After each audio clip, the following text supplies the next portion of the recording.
she gently grabbed my hands and had me look at her. And she said, "We hear your prayers." Some people will have somebody show up at the end of their bed. I have always have said, do not show up at the end of my bed.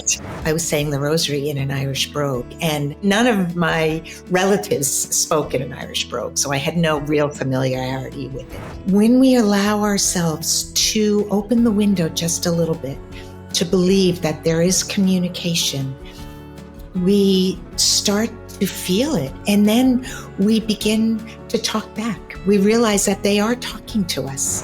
And even if in that moment you don't believe it and you feel totally alone, just keep saying, "I'm not alone, I'm not alone."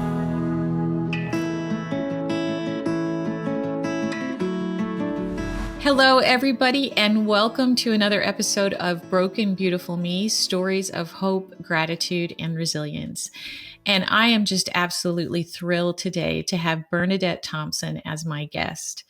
As an intuitive ancestral healer, grief, and spiritual coach, Bernadette Thompson founded Tell Me Our Story, Ancestral Healing. Her mission is to support those struggling with the effects of grief and trauma, helping them to explore new ways of healing. It is through exploring ancestral healing and understanding what may have been passed down that gives them the tools to help them move forward.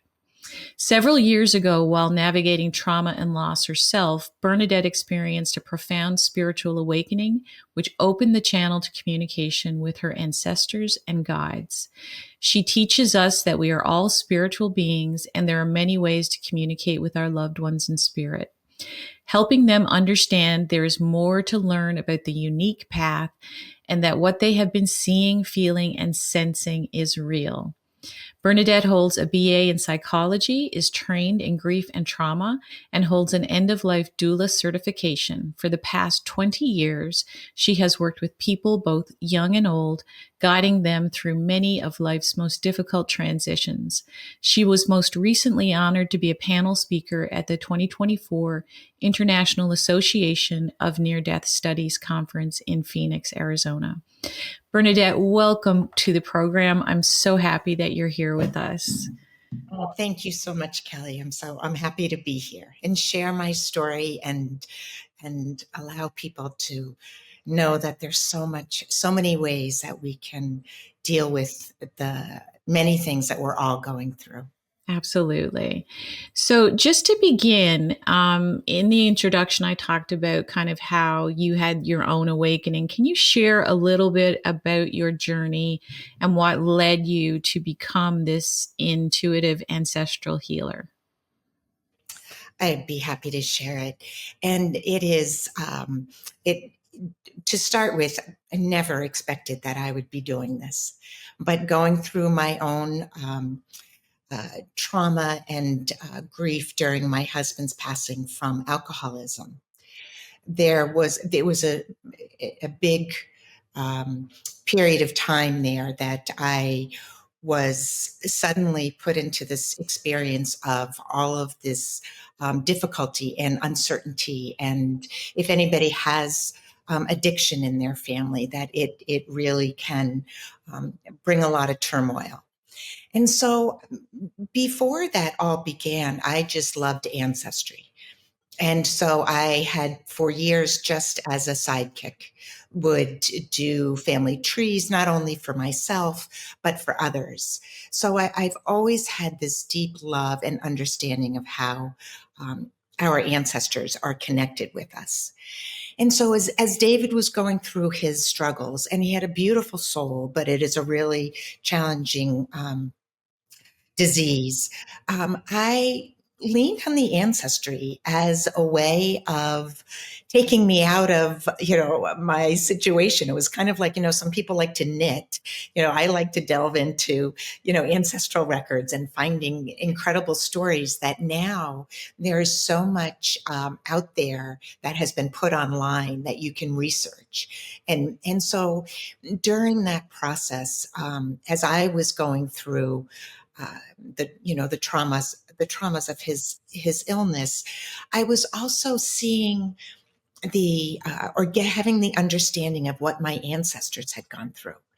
And so it was seeing their stories. And we were chatting before we got on that, I have come from an Irish background. And so I come from famine families. And so I was seeing these incredible stories of how they came here and understanding that they had made it through. And I felt that resilience and that knowledge that they were part of me. So that was where it started. And as things got more difficult, I began to go back to my roots, which was grew up Catholic, not a practicing Catholic, but I had heard a medium named John Edward, and he's well known on the East Coast. And I actually went to a group thing that he had, after my parents had passed. Somebody dragged me with them and said, let's go see him. And he talked about using the rosary as a way of meditating before he came out in order to read people. So I started thinking, David wasn't quite in the middle of his illness, but I was like, oh, I like to meditate. Maybe I could use that, because my meditation, I was all over the place, thinking of the grocery list. What was kids? Where did they need to go next? What a lot of moms, Yeah, absolutely. Yeah, so I started to use the rosary, sometimes. Yeah. And then as his illness progressed, and I knew that this was a really challenging thing, I began to use it as a way of prayer, because I hadn't really prayed, and it was a way to keep my mind when you're using the rosary. And it's why beads are very widely used across many spiritual traditions. Yes. It is like a tactile, and you're using the prayer or the mantra. It's very similar to a mantra, and it helps us to keep our focus.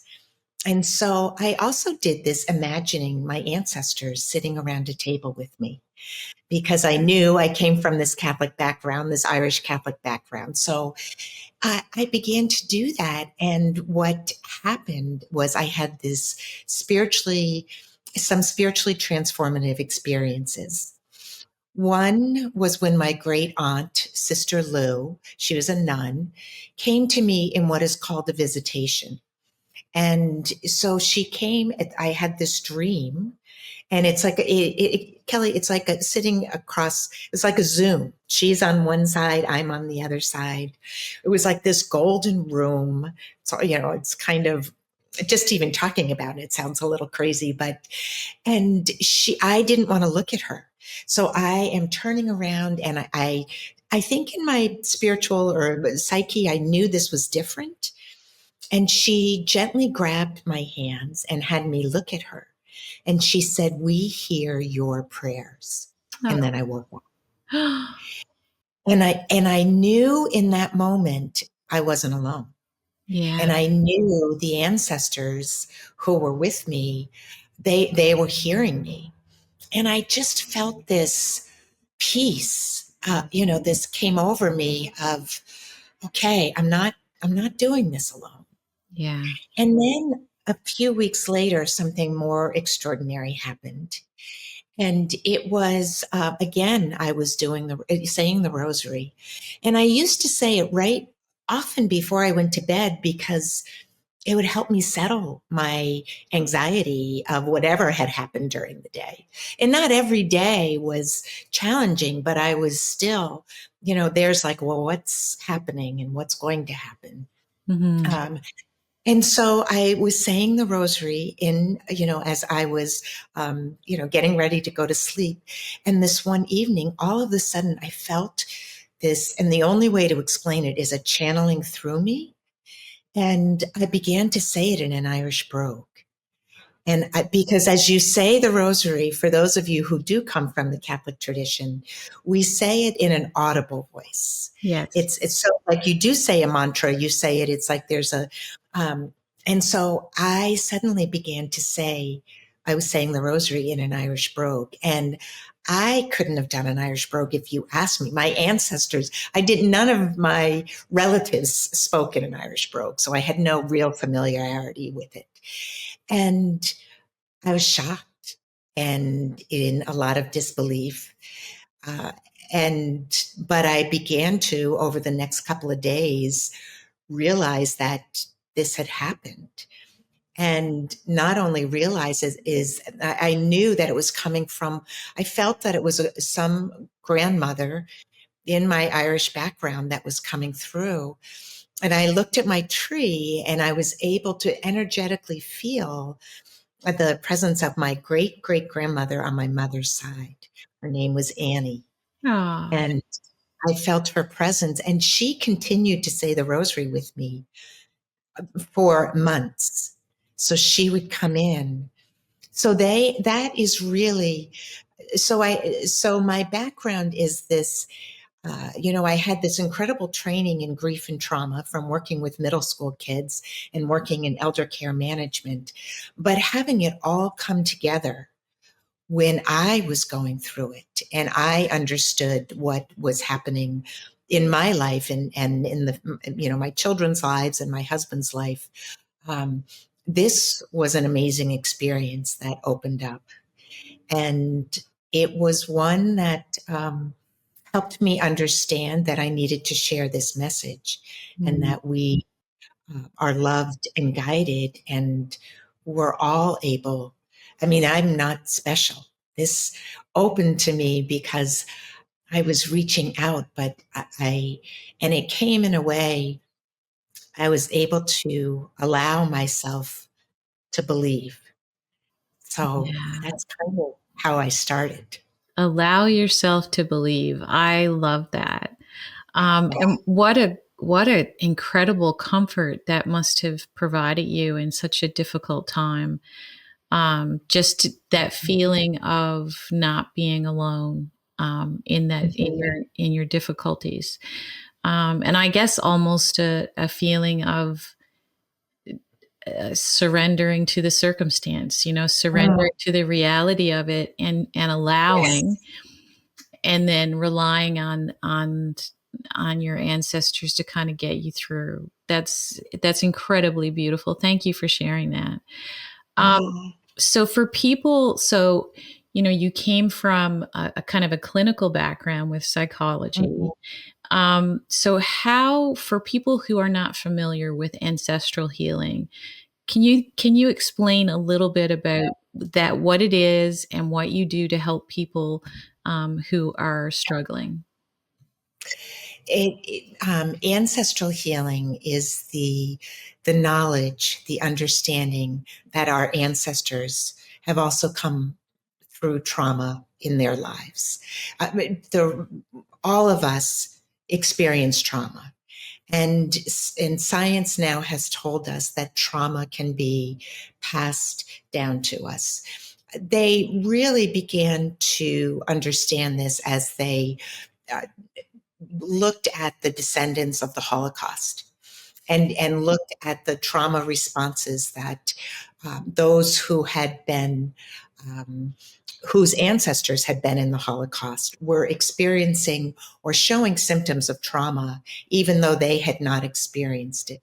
So science tells us that that our traumas can be passed down to us. So that is a piece of what all of this is. And as we look back and understand the trauma of our ancestors, we begin to see that some of the things that we are feeling are stronger. The way that we're reacting to the world, we're reacting to it because we've had this trauma passed down. Mm, And I can explain it in a little bit in a clinical way. This is a very, very simple way. But what science tells us is that the gene, let's say we'll talk about the gene that maybe has the anxiety gene or whatever it is that helps us, have those anxious reactions. And that when we experience trauma, when our ancestors experience trauma, that gene gets turned up. And especially if trauma is repeated, because what happens is that you can't release that response. And so as smaller things happen, you are responding as if there's a bear in the woods in front of you and that you are worried about your life. Yes. If that makes sense. So, and that's how it is passed down to us. The gene comes down with that heightened, with that turned up response. And so we are experiencing things. And even as, we used to talk about it with the kids in middle school, their responses, trauma responses, maybe in the morning when their brother ate the last bit of cereal that they loved, and they would come to school in this very complicated state of trauma response. And, and I say all these things simple because it's a way for people to understand that all of us go through this. And as we learn about our ancestors, we begin to understand that some of this may have been passed down to us. And when we know what caused it, we can begin to heal from it. So does not have to be a lasting effect in our lives. If we can look back and see, I'll give you the example of coming from an Irish background, an Irish famine background. Scarcity has also been passed down in my family. And that understanding and looking back where those responses came from and seeing what my ancestors had gone through, it makes all the sense in the world of how my behaviors had been heightened.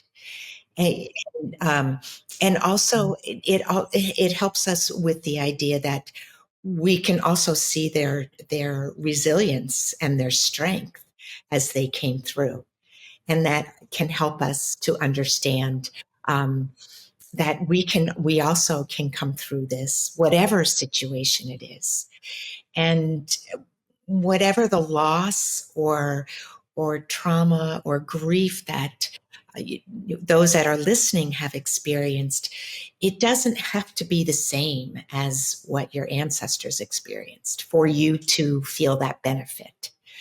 So that's a very small way of understanding it.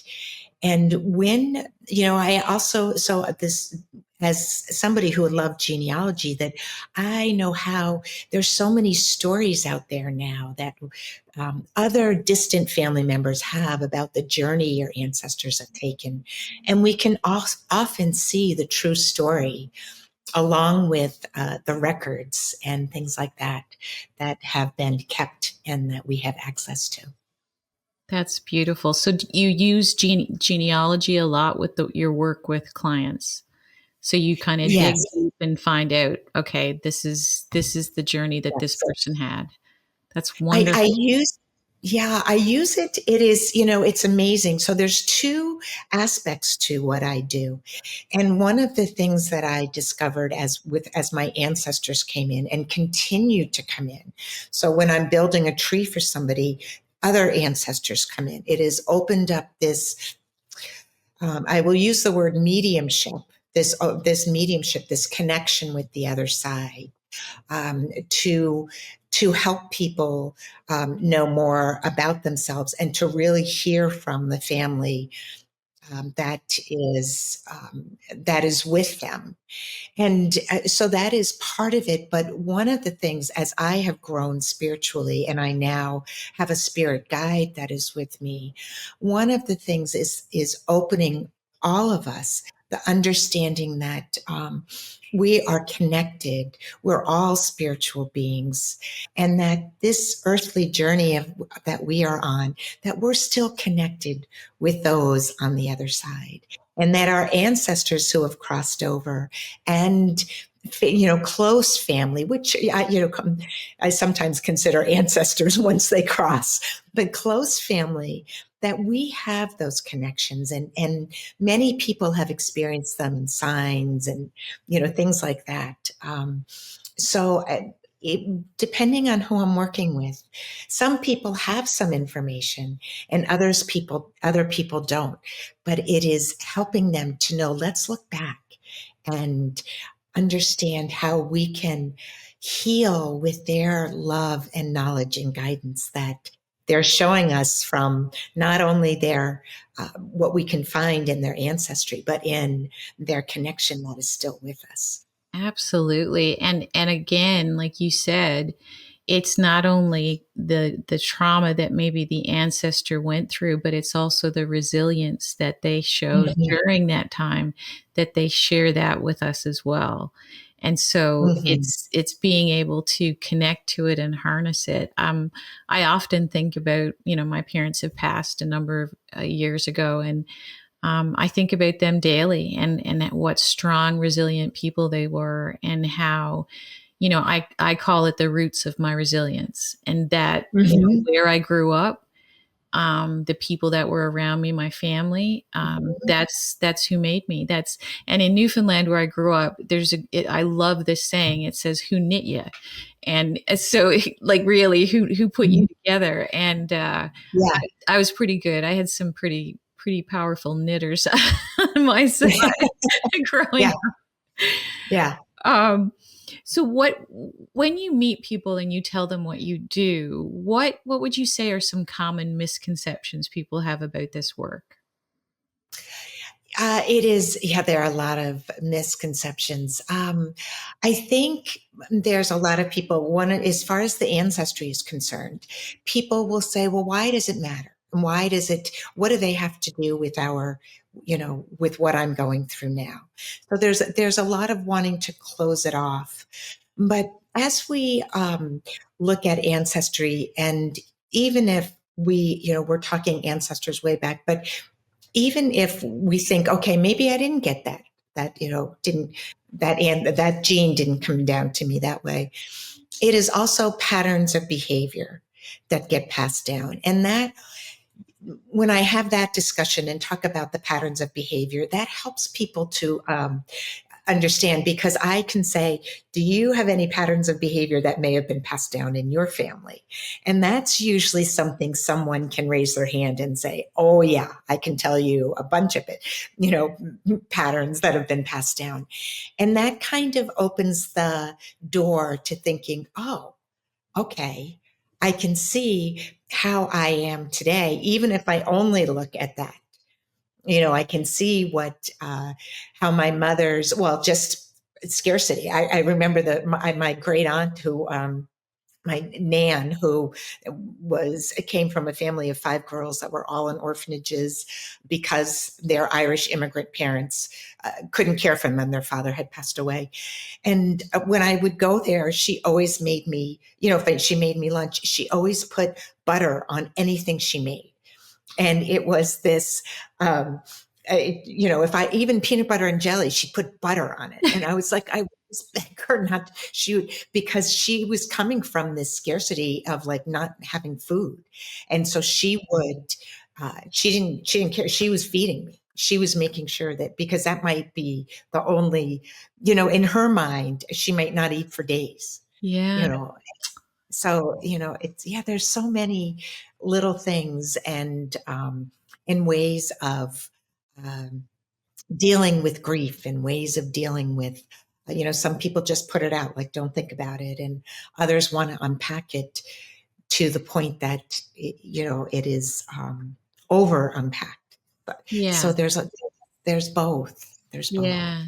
So give me an example of, um, kind of a transformative experience that you had with someone who came to you in deep grief. I would just love to hear how that kind of played out. So I worked with this one woman. She came to me and she was in her 70s.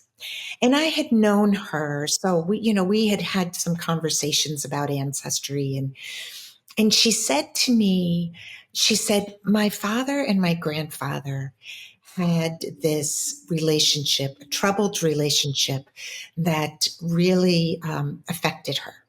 Now, in her 70s, both of them had passed away.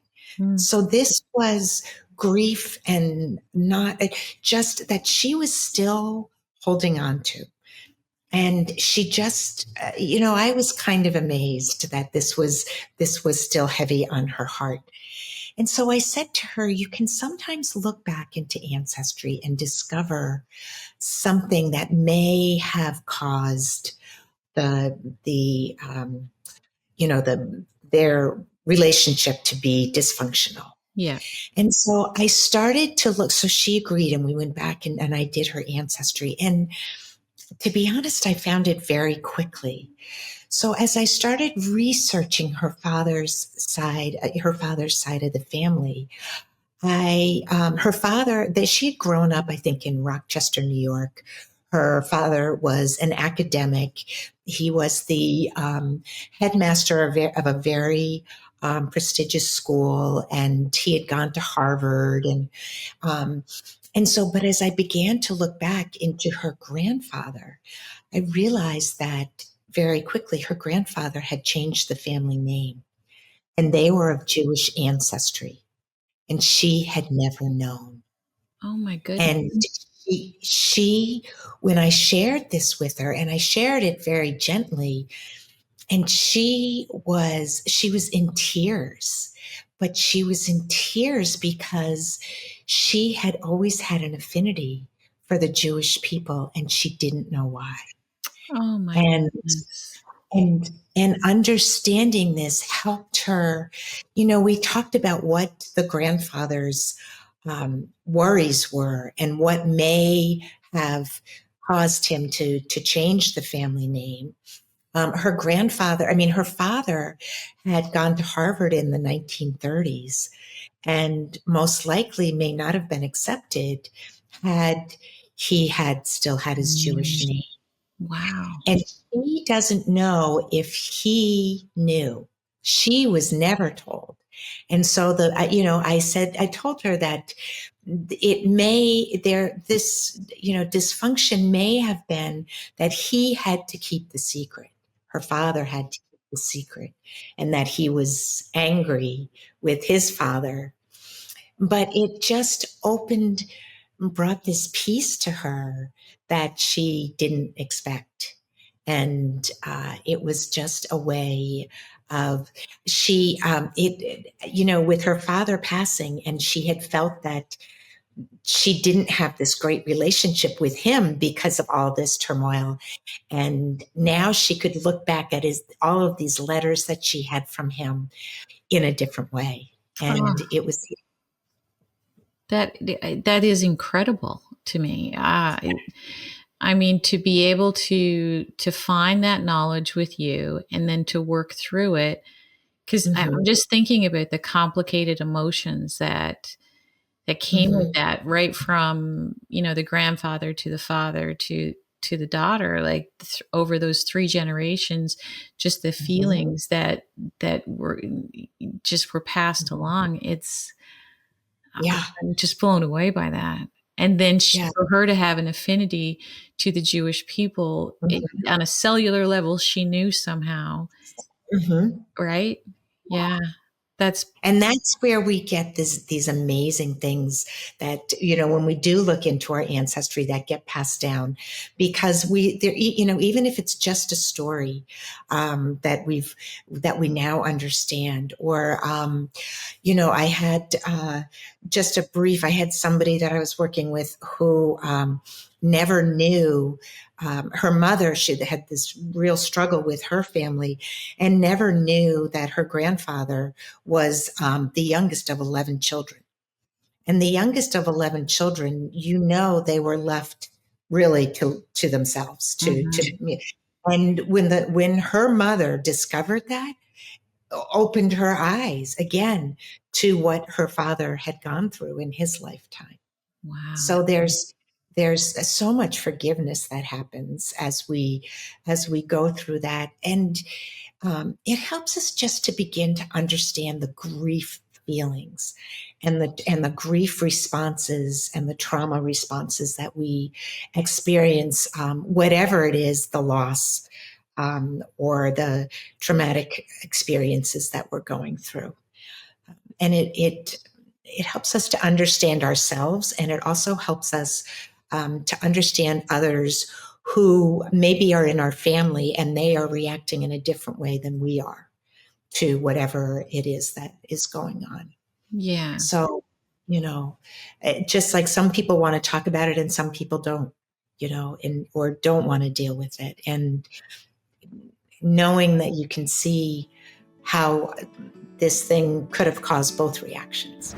Hey guys, Kelly here. I wanted to jump in and let you know that you can find out more about my work by visiting my website at kellybuckley.com, or you can find my books on Amazon. Okay, back to the episode. And when you look back, I think too, from an ancestral point of view, I'm just thinking, in my own family, having like what I do now, having open conversations about grief and Mm-hmm. sorrow and kind of working through emotions. Um, you know, Years ago, it was all about having a stiff upper lip, and Yes. this is what it is what it is, um, and I'm not sure. When I look at that now, if I reflect back, I'm not sure I would have survived what Right. happened to me in my life if I hadn't worked through my Mm-hmm. emotions. And I Right. actually, like when my son passed away, I was grieving him, but I was also grieving my parents, and I was grieving, like it was just this Mm-hmm. whole unfolding as I worked Right. through. Yeah, it's Yeah. and it's so important to do that. You brought up this word, which is such a beautiful word, and I often use it with my clients, is the word surrender at the beginning. Like when we are going through something that we realize that we didn't cause, we can't control, and we can't cure it. We are at that moment of surrender. And that is often where we start to say, why are we here? What is our purpose? Um, why did I have to go through all these things that I'm going through? And that is the point where I begin to have spiritual conversations with people and to help them understand the idea of that we are part of something bigger and that we are here living this life here. Many believe, and I am in this camp, that we have more than one life. But even if you are not ready, if that's something that you are here living this beautiful life, but you've come to receive knowledge and to receive understanding, and experiences are what teach that. We have a very black and white world here, lots of gray in between, but we have joy and we have sorrow, and helping us to work through those things. But as I open and explain that we are connected with the other side and that we have guidance from those that love us and want to help us understand and move through the experiences that we have, it helps people to begin to open to the belief that maybe we can connect with the Yeah. other side. And that maybe those signs that we're seeing, the butterflies or the cardinals or the song that plays on the radio, which is so important. All of those things is our family, our ancestors. That's their first way of trying to reach us, Yeah. because some people will have somebody show up at the end of their bed. I have always have said, do not show up at the end of my bed. But there's beautiful, like your son, I know that he is with you and has never left you. No. And we talked about that. I have spoken at the conference, the International Association of Near Death Studies, and I was on a panel with somebody, and she had an NDE. She crossed over, and it was during a pregnancy that was just not survivable. Like the had gone didn't work, Yeah. and so she crossed, and the baby crossed over. So she crossed with the baby and then had to come back. But he came back in he came like their souls mixed together. Oh And gosh. and so I know that your son he is in here. He's with you, and Mhm. knowing that, and he can feel your resilience. He feels your strength. that just that the work that you're doing is like an honor to him, because you know have worked through the grief that you've experienced, and not that it goes away, but that we can recognize it and understand it. Oh, I so appreciate you saying that. I do feel that in my heart, and it's it's been like that since he's passed. I've always felt his presence around me. Um, Mm-hmm. but I have to stay. I do know I have learned some lessons about this. And one of the things is, if I'm going to do this work the right way, I call all this work is Stephen's ripple. This is Mm-hmm. everything that I do is who he was as a person. He was a beautiful, kind, old soul. So all this work is just in honor of him. This is his ripple, because he continues to ripple out all these years later. Mm-hmm. But if I go to kind of a lower vibration, so I start to Mm-hmm. buy into some of the negativity, or turn on the news, or really honestly, if I go down that path too much, I don't feel him around me, because I'm, Mm-hmm. I'm not in the right headspace. So I have to create the life that keeps me Mm-hmm. at a certain vibration so that I feel him. And the other thing that I would say to anybody out there who just really is desperately wanting to feel their loved one around them, and I've been there, where I've just, please Mm-hmm. show me something, um, Mm-hmm. is surrendering is the key. You have to surrender, because I came from a place where I was in a healthcare background, very scientific, evidence-based data. Mm-hmm. Give me the spreadsheets, right? And so I was very much not a control freak, but I like to have plan A, B, Mm-hmm. C, D, and E just in case. Mm-hmm. And I thought about every possible circumstance. And so I felt like that gave me control. And then I had a Mm-hmm. life event, and I was like, oh my gosh, I don't control anything. I have Yes. I have no control. What were you Yeah. doing? You thought you had control, ha ha, right? Yeah. And it Yes. wasn't Yes. until the point that I said, "Hmm, I'm not driving this bus. Okay, so Yeah. that's it." And that was the turning point for me. Yeah. It's amazing. It's so that is such a beautiful way to talk about it, because it is this um, it is this point where we understand that we didn't have control over it, and because so many people carry the grief of shoulda, coulda, woulda, Yeah. and how could I have prevented it? How could I have let this happen?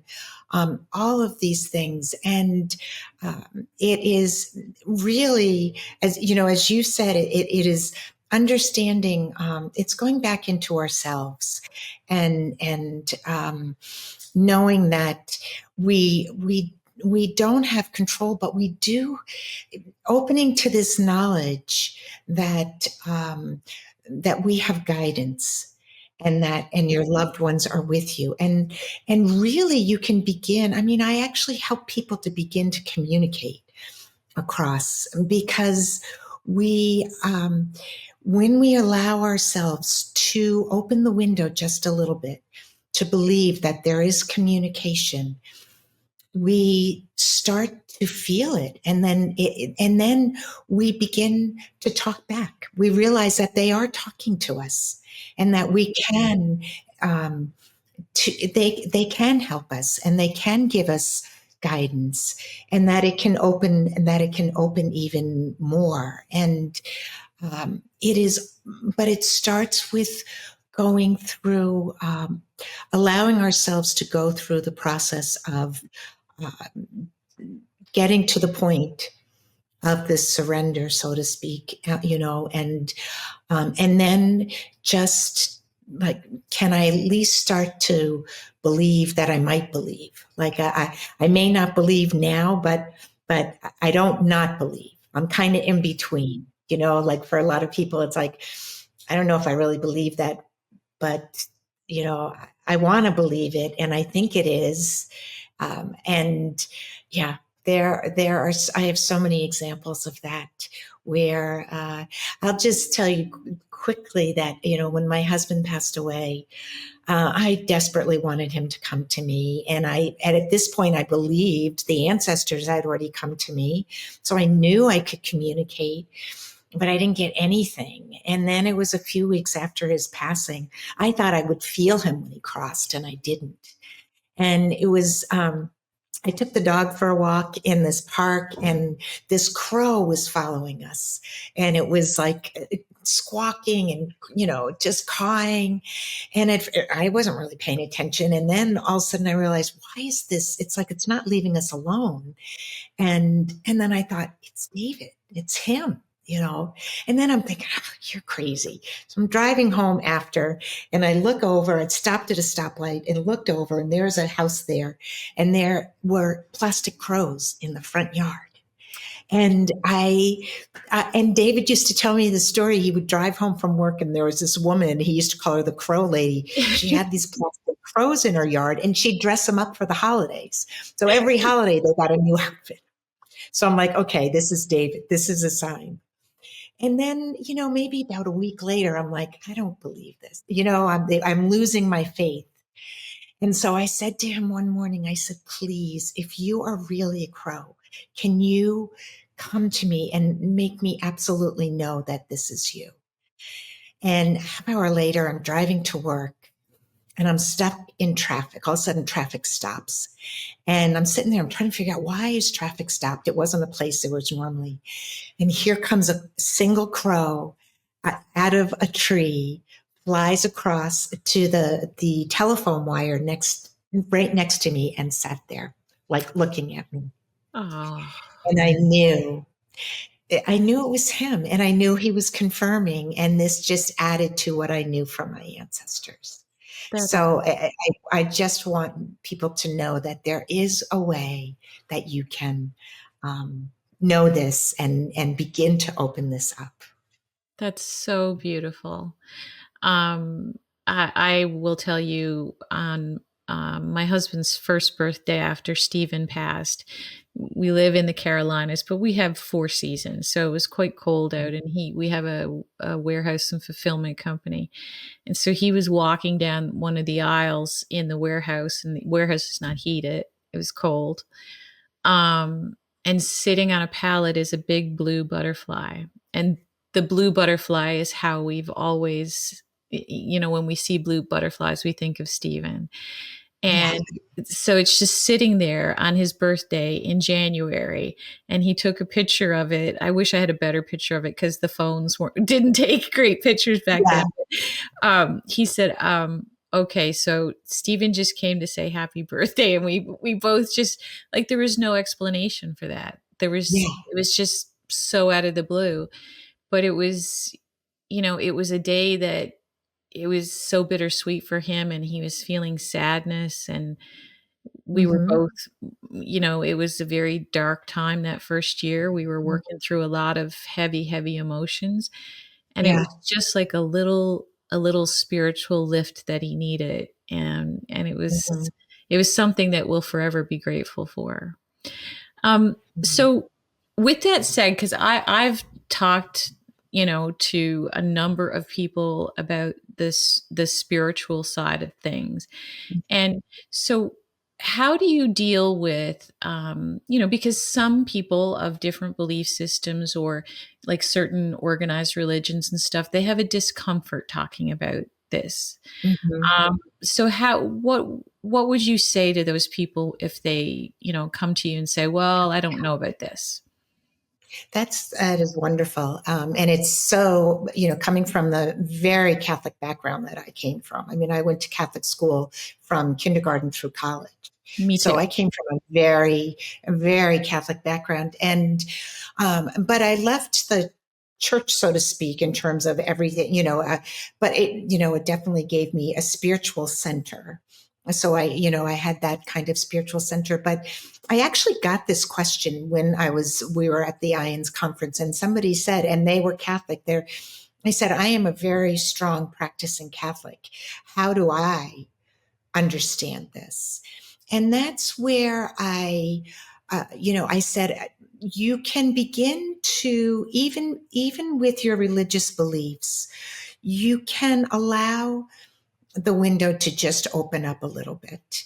And, if it is too much for you to believe that you can actually communicate with them, you can believe that maybe you can get signs, and that they are sending you, or that thoughts of them make you feel peaceful, or that things of those nature, where you can, so that it I understand, because people don't want to cross that line if they're religious beliefs, but often if they're asking the question, they are there's a little part of them that understands that this is out there, that this is possible, or maybe not possible, but uh, that they're curious. So Yeah. that their curiosity is piqued, and so it is a gentle way to begin. You can do this very, very gently, and often that's why looking back at our ancestors is a way to feel this spiritualness of what they went through without crossing that boundary of, I feel like I'm connecting with them. Because you're actually getting their stories, and stories teach us. And Yeah. so their story is left for us to learn from. And that is a way to begin this opening to the spiritual side, that nobody has to cross unless they're ready.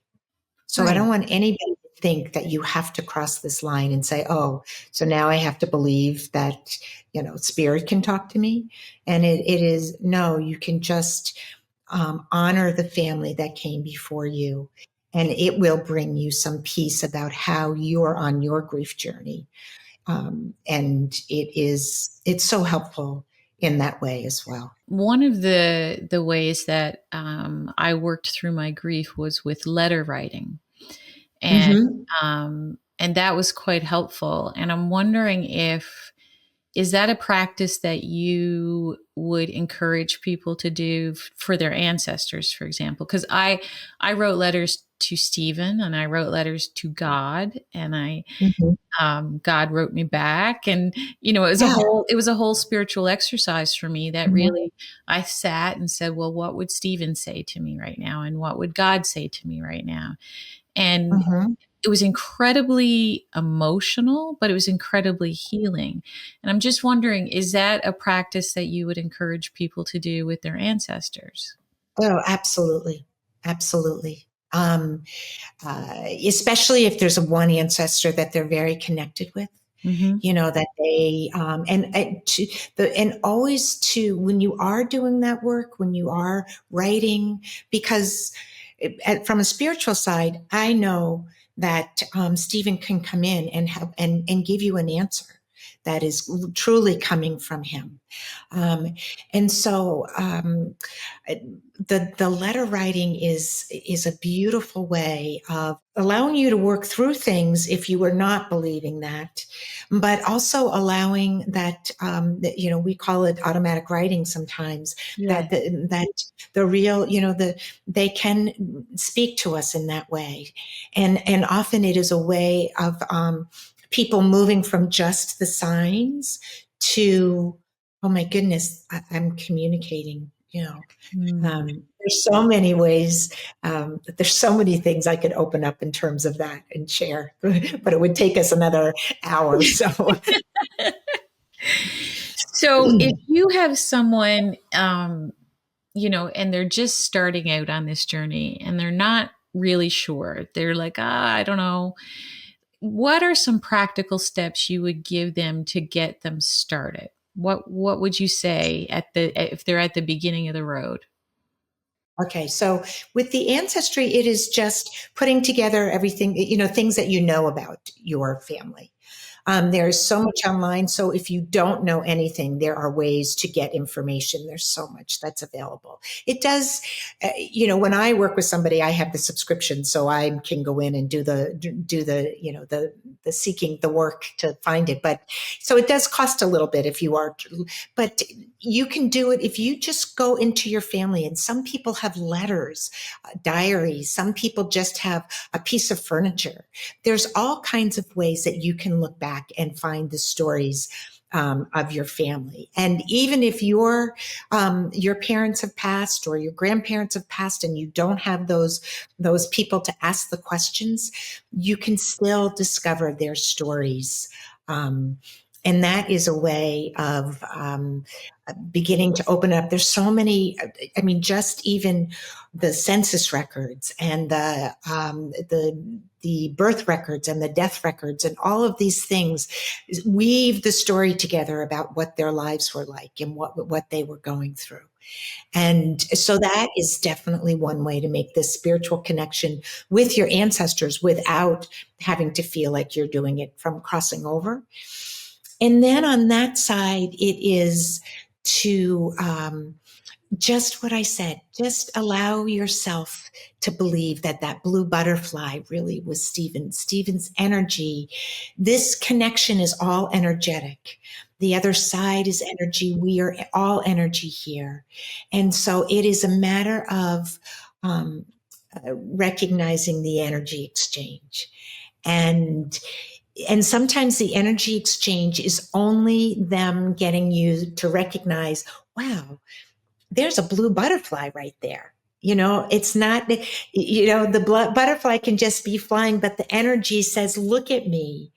This is me telling you to look at this. Yeah. And so it doesn't have to be something that they've totally created just for you, but it can be like, I would say Stephen did a pretty good job of a blue butterfly in winter.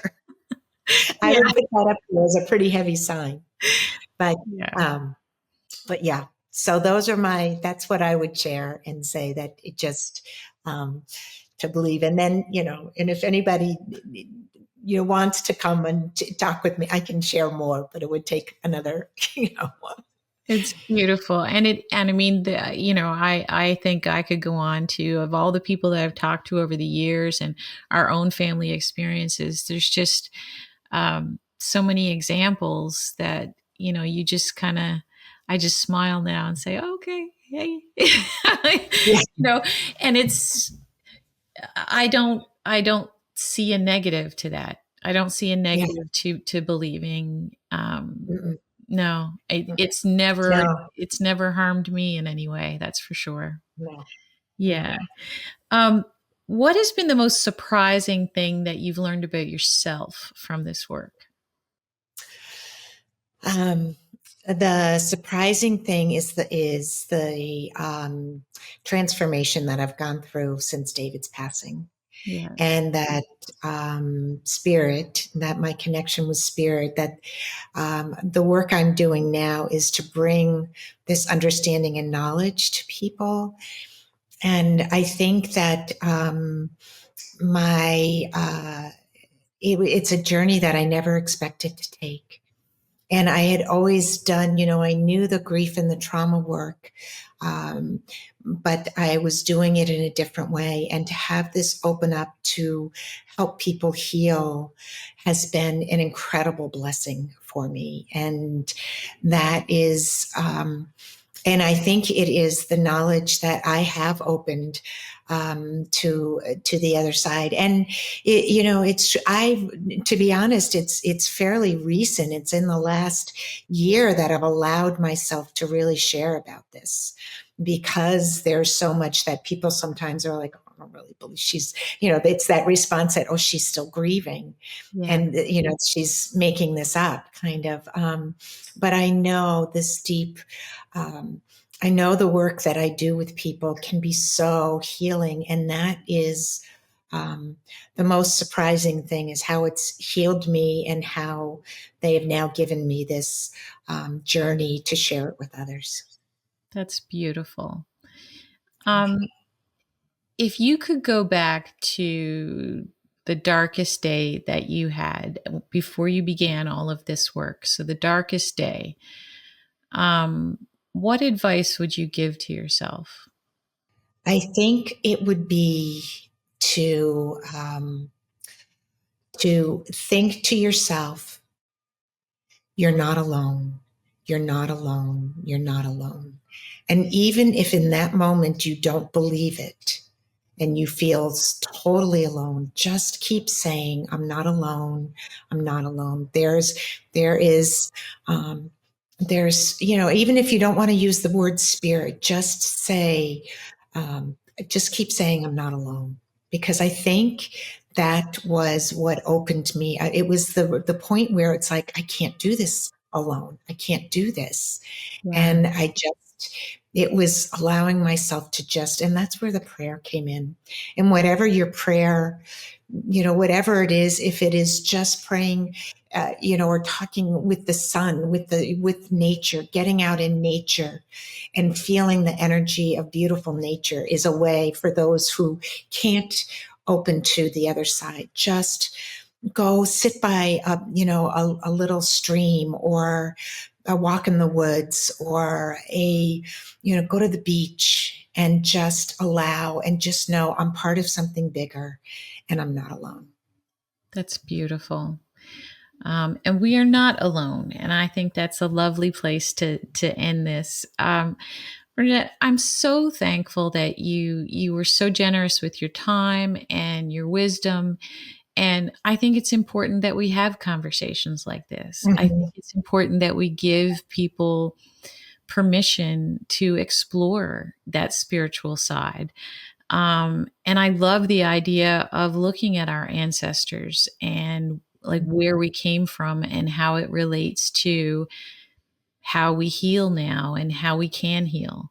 I think your work is really important. So thank you so much. Thanks. Just one last question before we leave, because I want to make sure that people know how to find you. So if people want to connect with you about your work, just tell us where we can find you. The best way to connect directly with me is at my website, which is tellmeourstory.com. It comes from the point of view of the child asking the parent to tell me our story.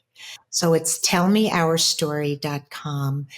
I'm on Facebook. I'm on Instagram. I'm on LinkedIn. I'm on the social media. But to connect directly is to go to the website, www.tellmeourstory.com. That's beautiful. Well, thank you so much, Bernadette. I appreciate it. And I know our listeners are just going to love this episode. So we will see you next time. Thank you for joining me today on Broken Beautiful Me. I hope you found today's episode inspiring and insightful. Remember, every scar tells a story, and every story has the power to heal. If you enjoyed this episode, please make sure to subscribe to the podcast on your favorite platform so you never miss an episode. Your support means the world to me, and it helps spread the message of hope and resilience to more people like us. Don't forget to leave a review and share this podcast with your friends and family. Together, we can create a community of strength and beauty in our brokenness. Until next time, stay strong, stay beautiful, and keep shining.